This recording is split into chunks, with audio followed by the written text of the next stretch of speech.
E aí, observando essa reação aqui, né, em que a gente classifica e a gente observa dois ácidos presentes reagindo, né? Quem é o ácido, quem é a base aqui? Ok? O que significa isso? Eu tenho ácido sulfúrico e ácido nítrico. A gente sabe que esses dois são, a gente fala, né? O seu nome é ácido nítrico, ácido sulfúrico e ácido nítrico. Mas o que significa essa reação aqui? Uau! Houve reação. Eu produzi água, né? Produzi um monossulfato de hidrogênio e um nitrônio. Alguém reagiu com alguém como um ácido e como uma base, né?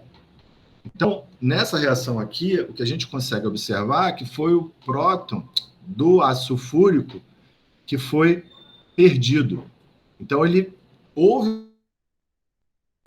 Essa questão de ácido-base, ela é interessante por conta do que ele estava falando, que, na verdade, as teorias foram evoluindo porque foi mudando o que as pessoas testavam e estudavam daquilo. Então, no início, a de Arrhenius, que foi a primeira, ela tratava de meios aquosos, e aí, por isso, em água, necessariamente, quem agia como base acabava gerando um H3 ou mais, acabava gerando um H-, e depois, quando se foi testando em outros solventes, se percebeu que aquilo acontecia porque estava em água. Então, surgindo outras teorias, por isso que aquele gráfico inicial do Tadeu do slide é muito legal, porque elas estão uma contida na outra, que na verdade foi uma evolução, né? Ela foi sendo, é como se fosse uma, apesar delas terem nomes diferentes, é o mesmo assunto que foi sendo lapidado por pessoas diferentes ao longo do tempo. E aí, como ele bem falou, né, na química orgânica, quase todas as reações a gente pode observar elas e enxergar como quando a gente chega na teoria de Lewis, que trata de presença, excesso, né, abundância de elétrons e ausência de elétrons, então você começa a enxergar tudo como potenciais positivos ou potenciais negativos, por ter excesso ou falta de elétrons, concentração de elétrons, ausência de elétrons em determinadas porções das moléculas, a gente praticamente qualquer reação a gente pode enxergar ela como uma reação ácido-base. Então, sempre que eu tiver uma parte rica em elétrons atacando uma parte pobre em elétrons, a gente pode entender aquilo como uma reação, como uma interação ácido-base. Isso vale tanto para as reações como para interações, né? Então, as interações intermoleculares, que deixam as moléculas mais próximas ou mais afastadas, elas também, vocês já devem ter visto, obviamente, em outras disciplinas, né, do gradiente de forças intermoleculares. Né? Então, interações apolares, Van der Waals, London, etc., interações de polo, ligações de hidrogênio iônicas. O que está acontecendo aqui, né, nesse crescente para você ter essa interação mais forte ou mais fraca? Se você observar, na verdade, está tendo uma separação maior de carga, né, entre a molécula dita apolar e as moléculas polares. Então, você está tendo aí um gradiente. Opa, Tadeu, voltou? Putz, cara, Estou improvisando aqui no stand-up. Vou só terminar aqui minha fala. vai.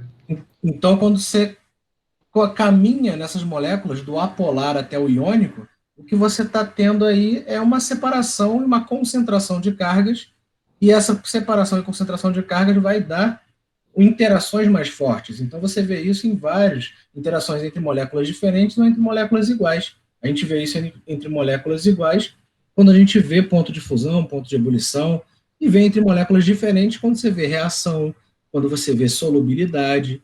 O que faz uma molécula ser solúvel num solvente e não ser no outro? Interações, né, positivas. E quando elas não têm interações positivas que fazem elas interagirem bem, elas não são compatíveis. E aí, ou precipita, se a densidade for maior, ou flutua, se a densidade for menor. Mas, de qualquer forma, ela não está solúvel. Né? Então, essa coisa das cargas, da distribuição das cargas, a gente vê em todo o aspecto. Eu acho que foi essa a grande contribuição da teoria de Lewis. Né? Ele Ele levou para o nível eletrônico a concentração de carga positiva, a concentração de carga negativa, na verdade, aonde, né, está a densidade eletrônica. E isso rege praticamente todas as interações, se não todas as interações. Que eu quis mostrar aqui para vocês com essa equação. Tanto o ácido sulfúrico como o ácido nítrico são ácidos. São ácidos inorgânicos e eles têm uma característica que é doar ambos, doar prótons. No entanto, o que a gente consegue observar como consequência de Bronsted é que o ácido sulfúrico, por conta da sua potência, ele transforma o ácido nítrico em uma base. O ácido nítrico consegue... Desculpa, eu vou desligar aqui porque eu não estou conseguindo. Dando a microfonia aqui forte.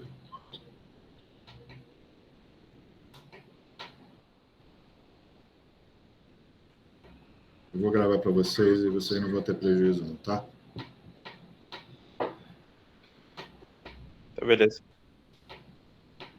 Então, o ácido nítrico ele vai funcionar como uma base, né? E essa base vai se transformar num grupo que potencialmente vai se transformar num ácido. Então, a teoria de Bronsted ela tem essa característica em que os reagentes vão transformar, ou então vão produzir ácidos e bases conjugados, que a gente chama de ácidos e bases conjugados. Não necessariamente esses ácidos e essas bases vão produzir uma reação reversível. Pode acontecer, mas também pode simplesmente se produzir espécies extremamente ácidas ou extremamente básicas, ou, naturalmente, ácidos mais fracos e bases mais fracas. Quando isso acontece, de uma reação química ser transformada em uma espécie que a sua potência iônica é mais fraca do que a sua origem, naturalmente, a gente tem uma reação irreversível. No entanto, quando essas espécies são extremamente mais ácidas que a sua origem, que seus reagentes, a gente vai ter reações reversíveis. E, obviamente, a gente vai ter aí um imenso grupo que está classificado entre essas duas características. Essa é uma consequência de Bronsted, tá? Em que ele trabalha e observa as reações não mais apenas como reações ácido-base de neutralização, mas em que a gente consegue produzir substâncias, tá, que têm um potencial iônico capaz de seguir a reação, transformar em outra coisa. E é justamente esse ponto que a gente vai trabalhar em química orgânica, né? A gente observa aqui, né, que eu tenho dois ácidos muito fortes produzindo espécies iônicas. Tá? A gente está acostumado a ver, né, que a gente vai ter lá duas espécies, ácido e uma base, produzindo substâncias neutras. Aqui não.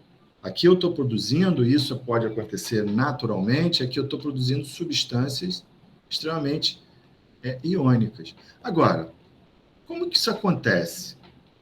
Como que isso ocorre de uma natural? Será que se eu tiver um ácido sulfúrico isento de água, essa reação pode acontecer? Bom, a termodinâmica diz que ela pode acontecer. A termodinâmica me fala que essa reação aqui é uma reação exotérmica, né? Ela produz muito calor, inclusive. No entanto, se eu não tiver um sistema aquoso, essa reação, ela cai, a sua termodinâmica cai de maneira exponencial. Tá? Então, a água, como um solvente, Ele não está mais participando exclusivamente de simplesmente um material para diluição, mas ele funciona como uma espécie importante nesse conteúdo energético, no conteúdo energético das reações químicas. E aí, não só a água, né, mas outros sistemas de solvente em que as espécies podem ser usadas, ser solvatadas, e aí esse sistema solvatado adquirir um outro nível de comportamento.